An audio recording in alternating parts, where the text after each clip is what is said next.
Ajaran dan agama Majapahit. Majapahit banyak meninggalkan tempat-tempat suci, sisa-sisa sarana ritual keagamaan masa itu. Bangunan-bangunan suci ini dikenal dengan nama candi, pemandian suci atau patirtan, dan gua-gua pertapaan. Selain itu terdapat pula sisa-sisa bangunan lain, misalnya pintu gerbang yang kadangkala disebut candi pula. Bangunan-bangunan suci masa Majapahit ini kebanyakan bersifat agama Siwa dan sedikit yang bersifat agama Buddha, antara lain Candi Jago, Candi Bayalangu, Candi Sanggrahan, dan Candi Jabung. Sifat keagamaan itu kita ketahui antara lain dan ciri-ciri arsitektural, arca-arca yang ditinggalkan, relief candi, dan dukungan bukti data tekstual. Misalnya Kakawin Negara Kertagama, Kakawin Arjuna Wijaya, Kakawin Sutasoma, dan sedikit berita prasasti. Di samping perbedaan latar belakang keagamaan, terdapat pula perbedaan status dan fungsi bangunan suci. Berdasarkan status bangunan-bangunan suci, kita dapat kelompokkan menjadi dua, yaitu bangunan yang dikelola oleh pemerintah pusat dan yang berada di luar kekuasaan pemerintah pusat. Bangunan suci yang dikelola oleh pemerintah pusat ada dua macam, yaitu 1. Dharma Dalem Arjuna 2032a, yaitu bangunan suci yang diperuntukkan bagi raja beserta keluarganya. Menurut Negara Kertagama, setiap bangunan suci dikelola oleh seorang stapaka dan seorang wikuraja atau wiku haji, dan secara keseluruhan diawasi oleh seorang dharmadiaksa di istana. Jumlah dharma haji ini ada 27 buah, di antaranya Kagenengan, Kidal, Jajadu, Bikatan, Weleri, Sukalila, Kumitir. 2. Dharma Ipas adalah bangunan suci yang dibangun di atas tanah wakaf atau budana, pemberian raja untuk para resi Saiwa Sogata, untuk memuja dewa-dewa dan untuk mata pencaharian mereka. Dharma Ipas Kasaiwan dikelola oleh seorang Dharmadiaksa ring Kasaiwan. Dharma Ipas Kasogatan dikelola oleh seorang Dharmadiaksa ring Kasogatan, dan Dharma Ipas Karsian dikelola oleh Mantri Her Haji. Bangunan atau tempat suci yang berada di luar pengelolaan pemerintah pusat kebanyakan adalah milik para resi atau pertapawana prasta, antara lain Mandala, Katiyagan, Janggan. Secara umum bangunan dan tempat suci ini disebut patapan atau wanasrama karena letaknya yang terpencil. Mandala yang dikenal sebagai Kadewa Guruan adalah tempat pendidikan agama yang dipimpin oleh seorang Sidarsi, yang disebut pula Dewa Guru. Berdasarkan fungsinya, candi-candi masa Majapahit dapat dikelompokkan menjadi dua, yaitu 1.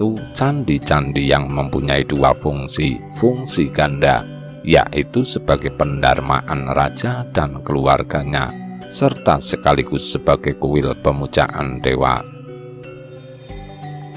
Yang termasuk candi ganda antara lain Candi Jagi, Candi Pari, Candi Rimbi, dan Candi Simping Sumber Jati. Ciri candi kelompok ini adalah adanya tubuh candi dan ruang utama atau garbagara untuk menempatkan sebuah area pendarmaan perwujudan atau Dewa Wimba. 2. Candi-candi yang hanya berfungsi sebagai kuil pemujaan pada umumnya tidak mempunyai garbagara dan arca perwujudan. Tubuh candi diganti dengan altar dan atau miniatur candi.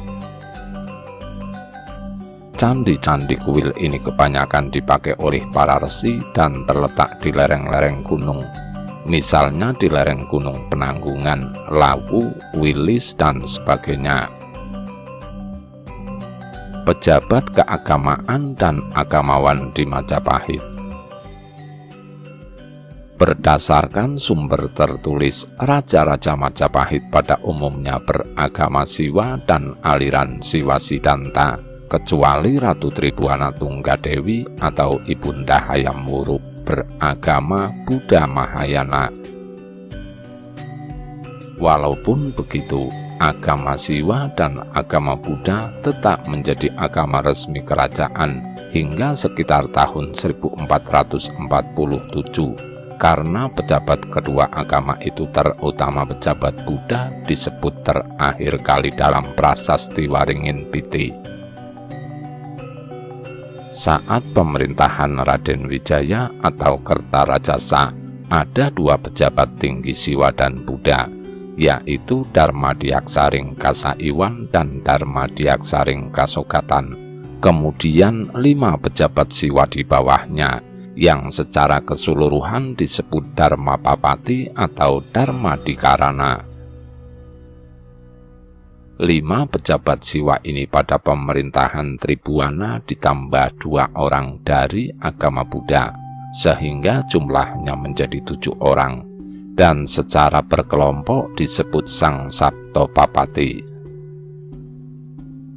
Di samping pejabat resmi keagamaan, terdapat pula para agamawan, walaupun tidak resmi mempunyai kedudukan dalam struktur birokrasi pemerintahan Majapahit, tetapi mempunyai peranan penting di lingkungan istana.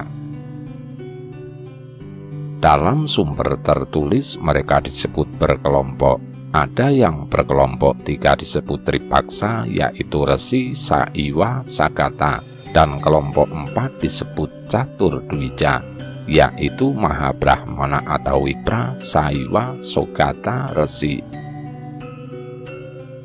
Kehadiran mereka secara resmi telah disebut dalam prasasti-prasasti Airlangga. Kelompok resi dalam prasasti Airlangga disebut Walkali atau Walkaladara atau berpakaian kulit kayu. Resi di sini bukan resi tokoh mitos seperti Narada, Vivamitra, Kasyapa, dan sebagainya, tetapi para pertapa yang sedang menjalani tahap hidup wanaprasta dan sanyasin atau biksuka. Mahabrahmana yang disebut juga Wira adalah pendeta ahli Weda, agama dan filsafat Hindu. Mungkin sebagian didatangkan dan India dan mungkin bertindak sebagai purohita di Istana Majapahit. Dalam Negara Kertagama Pupuh 12.1 disebutkan seorang pendeta Dwija Siwa bernama Sri Brahmaraja, dan dalam Pupuh 83 mengatakan bahwa 3 orang Dwija diketahui oleh Sri Brahmana Raja.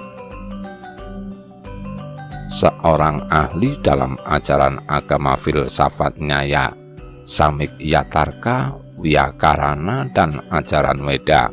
Mereka tinggal di istana dan sangat dihormati.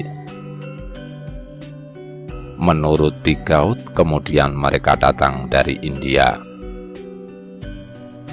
Nama Sri Brahmaraja terdapat pula pada prasasti Lawang kira-kira dari tahun 1350 dan prasasti Petak dan Jiu yang dikeluarkan pada tahun 1486.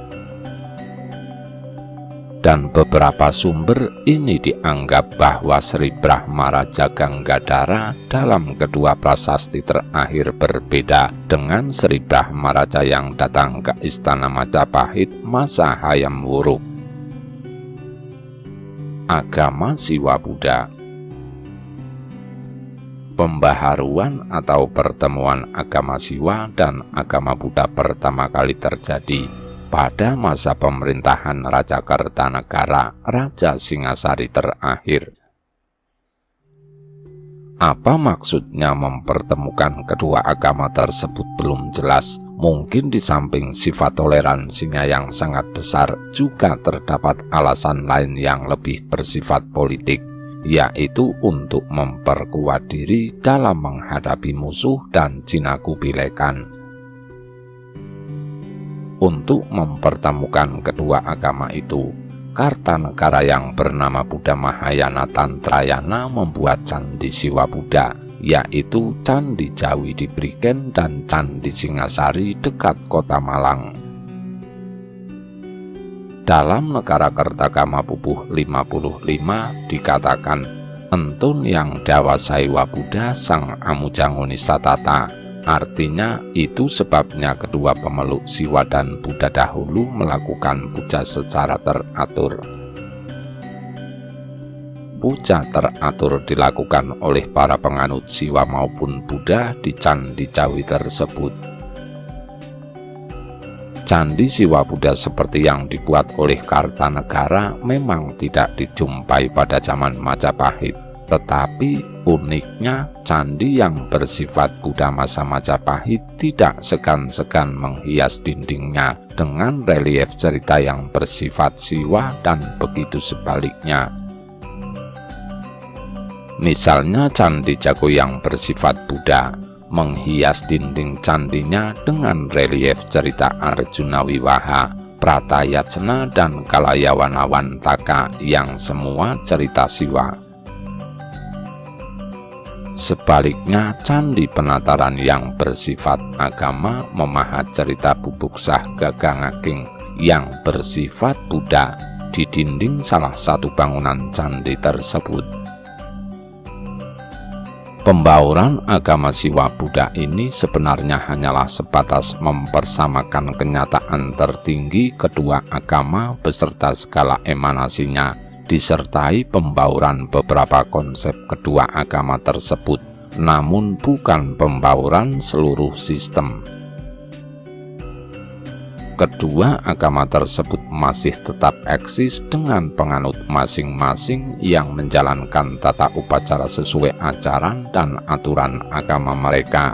Demikian pula mereka masih tetap memiliki bangunan-bangunan suci sendiri.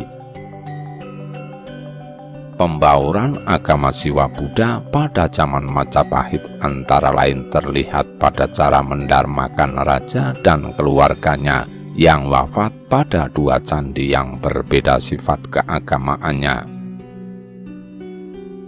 Misalnya Kertarajasa, raja pertama Majapahit, didarmakan di Candi Sumberjati atau Simping sebagai wujud Siwa atau Siwa Wimba, dan Antahpura sebagai Buddha. Raja Jayanegara, raja kedua Majapahit, didarmakan di Selopeta sebagai Wisnu dan di Sukolilo sebagai Buddha. Mewujudkan raja yang wafat sekaligus sebagai Siwa dan Buddha, membuktikan adanya kepercayaan di mana kenyataan tertinggi dalam agama Siwa maupun Buddha tidaklah berbeda, seperti yang disebut dalam Kakawin Sutasoma Pupuh 139, yang Buddha tanpa hilauan Siwa Raja Dewa. Hal ini memperlihatkan bahwa kepercayaan di mana kenyataan tertinggi dalam agama Siwa maupun Buddha tidak berbeda. Walaupun begitu, agama Siwa dan agama Buddha tetap menjadi agama resmi kerajaan hingga akhir tahun 1447. Tidak banyak yang mengetahui bahwa saat itu masyarakat Majapahit sudah amat plural. Hindu sendiri terdiri dari 3 agama besar: agama Brahma, agama Wisnu, dan agama Siwa. Lalu ada Buddha, Tantrayana, Siwa Buddha, dan Buddha Bhairawa. Semua mendapat tempat di Majapahit tanpa diskriminasi. Penganut animisme juga banyak oleh pemeluk agama lain. Mereka tidak dianggap kafir, sebab inilah agama asli warisan nenek moyang.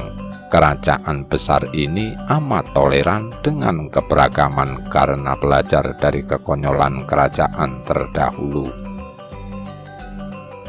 Pelajaran dari masa lalulah yang membuat Majapahit menjadi negara besar, terbuka dan toleran terhadap semua ideologi, bahkan terhadap agama yang amat baru dan aneh. Di era Majapahit, Eropa sudah terbagi menjadi berbagai kerajaan. Sebagian masih eksis hingga kini. Agama Katolik Roma yang berumur 14 abad sedang mengalami puncak kejayaan. Islam yang lahir abad ke-7 juga tumbuh pesat. Kemaharajaan Ottoman menunjukkan hegemoninya di Timur Tengah, Afrika Utara, bahkan sebagian Eropa. Tarekat rahib Katolik banyak berdiri. Saat itulah seorang rahib sempat berkunjung ke Majapahit. Orang bule dengan agama baru yang aneh ini di Majapahit diterima dengan baik. Setelah kunjungan selesai, ia dibiarkan pergi. Agama Siwa Siddhanta.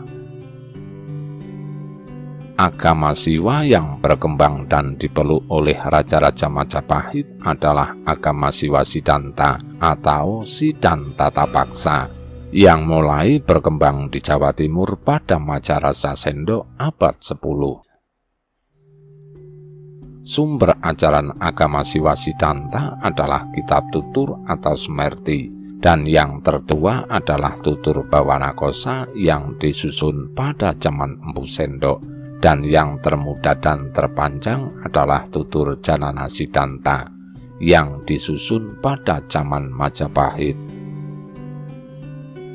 Ajaran agama ini sangat dipengaruhi oleh Saiwa Upanishad, Vedanta, dan Samkhya. Kenyataan tertinggi agama ini disebut Paramasiwa, yang disamakan dengan suku kata suci Om. Sebagai dewa tertinggi, Siwa mempunyai 3 hakikat atau tatwa, yaitu 1. Paramasiwa Tatwa yang bersifat tak terwujud atau niskala. 2. Sadasiwa Tatwa yang bersifat berwujud tak terwujud atau sanakala niskala. 3. Siwa Tatwa bersifat berwujud atau sakala. Di samping membicarakan tatwa Siwa, tutur membicarakan pula tentang pencapaian kelepasan, yaitu kesempurnaan yang dicapai waktu masih hidup, kamoksan, yaitu kesempurnaan setelah meninggal, peleburan diri dalam kehampaan atau sunyo, yang dalam sumber tertulis disebut dengan istilah mulih atau mantuk. Misalnya mantuk ing Siwapada, mantuk ring Swargaloka. Salah satu usaha pencapaian kelepasan dan kamoksan adalah dengan cara pemujaan lingga yang dapat melenyapkan dosa atau kiesa. Apa yang ditulis dalam tutur diajarkan oleh para sidarsi atau dewa guru di mandala-mandala kadewa guruan. Di samping diberi pengertian tentang Paramasiwa yang juga disebut pula sebagai Batara Guru atau Hyang Jagat Paramana, diajarkan pula pada para murid, sisya, kaki, endang, tata upacara yang harus dilakukan sebelum berkontemplasi tentang pembebasan jiwa, yoga, dan pengetahuan-pengetahuan spiritual yang tinggi. Pokok-pokok ajaran Siwa Siddhanta. Ajaran Siwa Siddhanta terdiri dari 3 kerangka utama, yaitu tatwa, susila, dan upacara keagamaan. Tatwa atau filosofi yang mendasarinya adalah ajaran Siwa Tatwa. Di dalam Siwa Tatwa, Sang Hyang Widi adalah Ida Batara Siwa, Dalam Lontar Jana Siddhanta dinyatakan bahwa Ida Batara Siwa adalah esa yang bermanifestasi beraneka menjadi Batara Batari. Sifat Batara eka dan aneka. Eka artinya ia dibayangkan bersifat siwa tatwa. Ia hanya esa, tidak dibayangkan dua atau tiga. Ia bersifat esa saja sebagai siwa karana atau siwa sebagai pencipta, tiada perbedaan. Aneka artinya Batara bersifat caturda. Caturda adalah sifatnya stula, sukma, dan dunia. Selain ajaran ketuhanan, ajaran Siwa Siddhanta juga memuat beberapa ajaran, di antaranya ajaran tentang Atma, yang sesungguhnya berasal dari Batara Siwa dan akan kembali kepadanya juga. Ajaran karma pala yang berkaitan dengan punarbawa atau siklus reinkarnasi, ajaran pelepasan yang berkaitan tentang yoga dan samadhi, terdapat pula ajaran tata susila yang erat hubungannya dengan ajaran karma pala. Tumbuhan dari ajaran tata susila itu adalah Trikaya Parisuddha, yaitu Manajika Parisuddha, berpikir yang benar, Wajika Parisuddha, berbicara yang benar, dan Kayika Parisuddha, berbuat yang benar. Di samping agama Siwa terdapat pula agama Waisnawa yang memuja Dewa Wisnu, tetapi tidak sepenting agama Siwa. Dalam agama Siwa, Wisnu hanya dipuja sebagai dewa pelindung ista dewata bagi para raja serta pahlawan, bukan sebagai dewa tertinggi, karena fungsi Wisnu sebagai dewa pelindung dunia. Waisnawa merupakan aliran dalam Hindu yang dalam proses pemujaannya lebih menitik beratkan pada pemujaan Wisnu beserta awataranya sebagai dewa tertinggi. Waisnawa merupakan keyakinan dan ajaran yang juga memiliki pelaksanaan kewajiban bagi penganutnya. Dalam Hindu disebut dengan Bhakti Yoga, yang mana kesemua ajaran tersebut didasarkan pada Veda dan Susastra Purana seperti Bhagavad Gita, Isa Upanishad, serta Wisnu Purana dan Bhagavata Purana. Aliran ini terbagi dalam beberapa golongan atau sampradaya, yaitu Sri Sampradaya Waisnawa yang memuja Laksmi sebagai pasangan Wisnu, Brahma Sampradaya Waisnawa yang memuja Wisnu secara eksklusif, Rudra Sampradaya Waisnawa yang memuja Wisnu atau para awatara seperti Kresna, Rama, Balarama, dan lain-lain, Kumara Sampradaya Waisnawa yang memuja Catur Kumara. Nuwun, nuwun, nuwun.